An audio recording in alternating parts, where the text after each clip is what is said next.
ജോണിന്റെ 20-ലെ ചിന്തകൾ മോശമായിരിക്കും കൂടുതൽ. ഇപ്പോഴേ ഇത്ര പന്ന, അപ്പൊ 20-ൽ എന്തായിരിക്കും അല്ലേ? അങ്ങനത്തെ ചിന്തകൾ അന്നൊന്നും ചിന്തകളില്ല എന്നുള്ളതായിരുന്നു ഒരു പ്രശ്നം.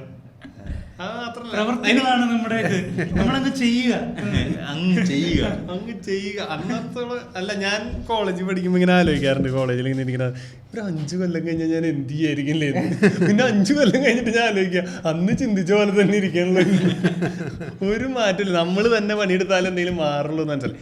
ആരോഗ്യസ്ഥിതി ഭീകര വ്യത്യാസം സംഭവിച്ചിട്ടുണ്ട്. അത് 20 വയസ്സിൽ, അതാ ഞാൻ പറഞ്ഞേ, ഹെൽത്ത് ഈസ് വെൽത്ത് എന്നുള്ളത് ഒരു 18 വയസ്സുകാരനെ പറഞ്ഞ് മനസ്സിലാക്കാൻ ഒരിക്കലും പറ്റില്ല. ആ കോമ്പോസിഷൻ എഴുതുന്നത് ഒരു ആത്മാർത്ഥയിലുണ്ടാകും. ഇന്ന് എൻ്റെ അടുത്ത് ഹെൽത്ത് ഈസ് വെൽത്ത് എന്ന് പറഞ്ഞൊരു 2 പേജ് എഴുതാൻ പറഞ്ഞാൽ ഒരു 6 പേജ് എഴുതും.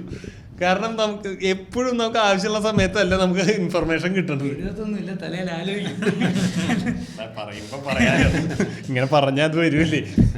അപ്പോൾ ആ ഒരു സംഭവം ഭയങ്കര വ്യത്യാസമുണ്ട്. 30 വയസ്സിന് ശേഷമുള്ളതും 20 വയസ്സിൻ്റെ ആരോഗ്യം എന്ന് പറയുന്നത് രണ്ടും ഭയങ്കര ഡിഫറെൻ്റ് ആയിട്ടുള്ളൊരു പരിപാടിയാണ്.